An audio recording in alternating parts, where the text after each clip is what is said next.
नमस्कार। Hindi study point पर आपका स्वागत है। आज हम कक्षा 11वीं के लिए अंतरा भाग 1 के काव्य खंड से महादेवी वर्मा विरचित कविता जाग तुझको दूर जाना पाठ व्याख्या सहित पढ़ेंगे।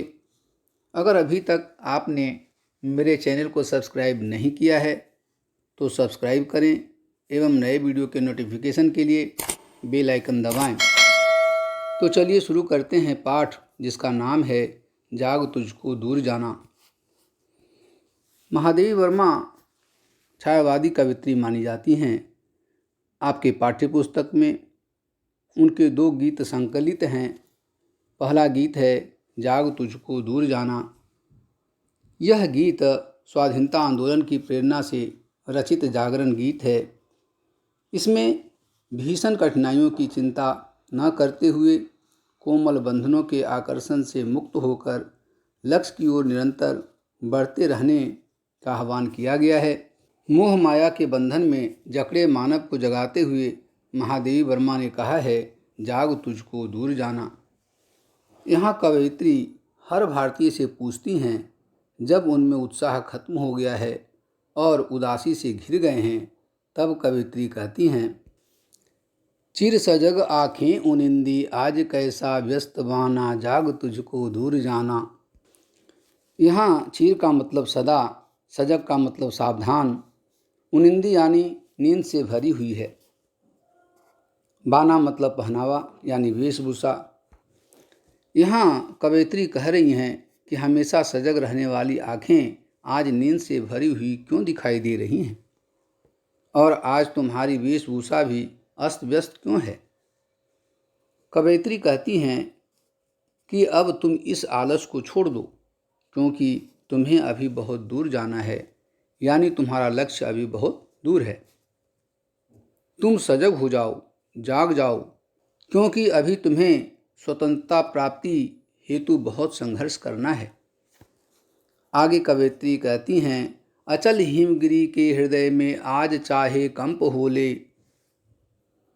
अचल हिमगिरी यानी हिमालय पर्वत बहुत कठोर होता है, लेकिन उसके हृदय में कंपन होता है। यह कंपन तब होता है जब भूकंप आता है या प्रलय के आंसुओं में मौन अलसित व्योम रोले। ऐसी स्थिति को देखकर चुप और अलसाया हुआ व्योम मतलब आकाश रोने लगे और उसके आंसू प्रलय के आंसू बन जाएं, अर्थात ऐसी बरसात होने लगे जो प्रलयकारी बरसात हो। आज पी आलोक के डोले तिमिर की घोर छाया, और धरती पर इतना अंधेरा हो जाए कि यहाँ तिमिर मतलब अंधेरा होने लगे, जैसे पृथ्वी के सारे उजियारे को अंधेरे ने पी लिया हो, यानी हर जगह अंधेरा छा गया हो।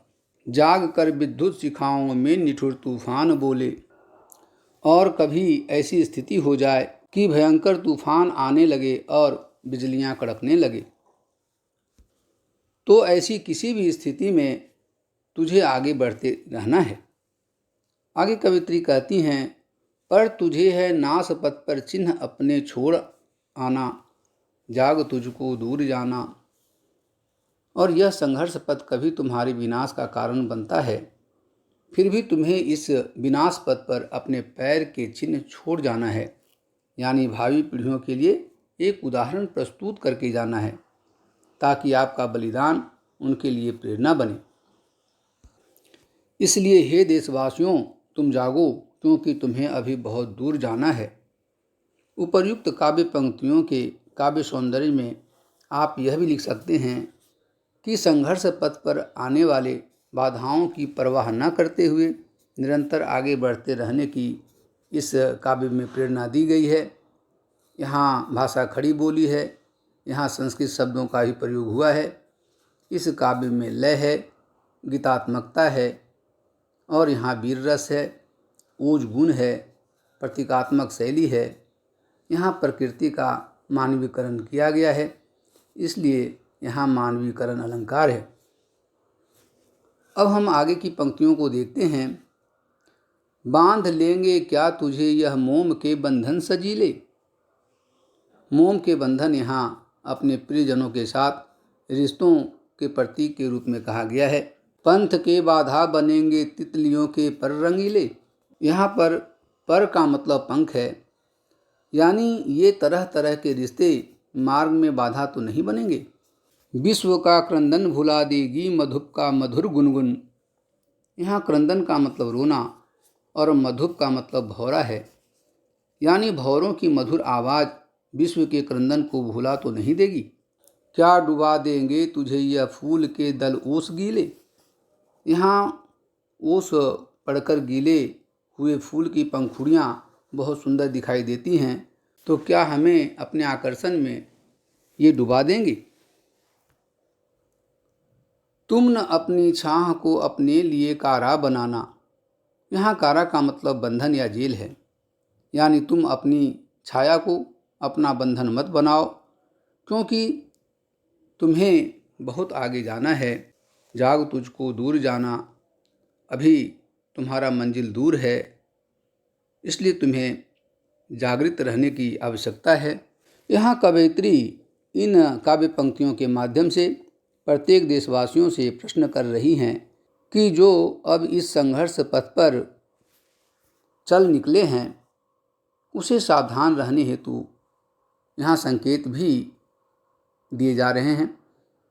वे कह रही हैं, यानी मोम के बंधन तुम्हारे राह के बाधा बन जाएंगे या तुम्हें अपने मोम के बंधन में बांध लेंगे, जिससे कि तुम आगे नहीं बढ़ सकोगे।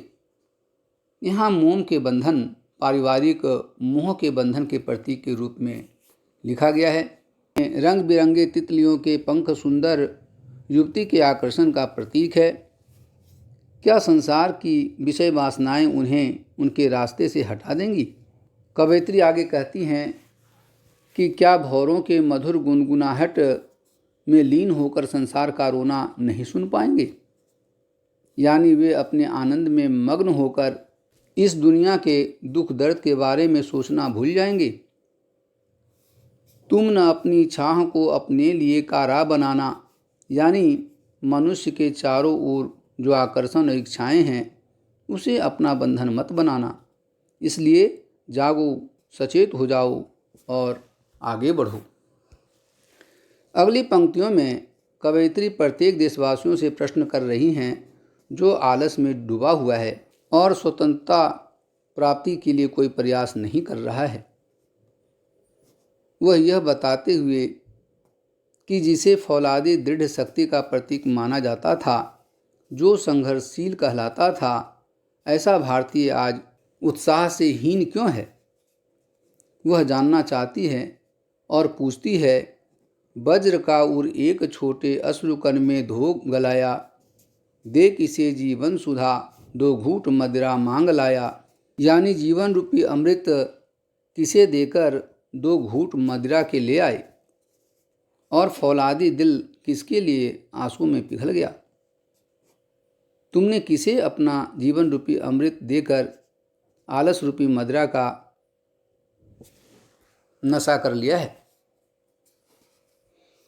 सो गई आंधी मलय की बात का उपधान ले क्या। मलय यानी सुगंधित हवा, यानी मलय पर्वत से आने वाली सुगंधित हवा। क्या आंधी सुगंधित हवा का सहारा लेकर सो गई है। यहाँ कहने का आशय यह है कि हृदय में उठने वाली क्रांति क्या दुनिया के सुख सुविधाओं का सहारा लेकर सो गई है। क्या उस क्रांति को सुला दिया है। विश्व का अभिशाप क्या चिर नींद बनकर पास आया। वे जानना चाहती हैं कि संसार के सारे अभिशाप चिर निद्रा बनकर उनके पास सदा के लिए आ गए हैं। अमरता सूत चाहता क्यों मृत्यु को उर में बसाना। अमर पुत्र तुम अपने हृदय में मौत का डर क्यों रखे हुए हो। यहाँ उर का मतलब हृदय है। अभी तो तुम्हें बहुत दूर जाना है। अपने लक्ष्य की प्राप्ति के लिए सजग रहना है। कह न ठंडी सांस में अब भूल वह जलती कहानी।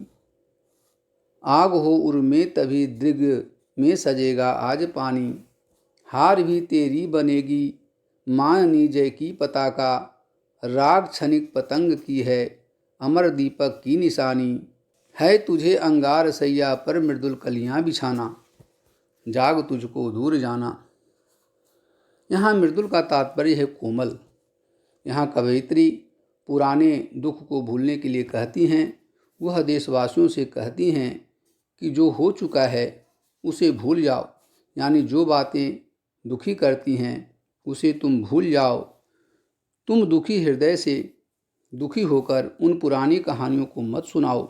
आग हो उर में तभी दृग में सजेगा आज पानी। अगर तुम्हारे हृदय में कुछ करने का उत्साह है तभी तुम्हारे दृग में यानी आँखों में पानी यानी सम्मान सजेगा। हार भी तेरी बनेगी माननी जय की पताका, माननी मतलब स्वाभिमानी। और अगर इस रणक्षेत्र यानी स्वतंत्रता प्राप्ति के संघर्ष में तुम्हारी हार भी हो जाती है तो भी जो वीरतापूर्वक इस स्थिति में तुमने अपना योगदान दिया है वह हार भी विजय की पताका की तरह देखी जाएगी। यहाँ कवयित्री स्वतंत्रता प्राप्ति हेतु लोगों में उत्साह जगाने का प्रयास कर रही है। राग क्षणिक पतंग की है अमर दीपक की निशानी, है तुझे अंगार सैया पर मृदुल कलियां बिछाना, जाग तुझको दूर जाना। यहाँ दीपक की लौ में जलकर पतंगे की जरा सी राख भी उसके संघर्ष और अमरता को प्रकट करती हैं।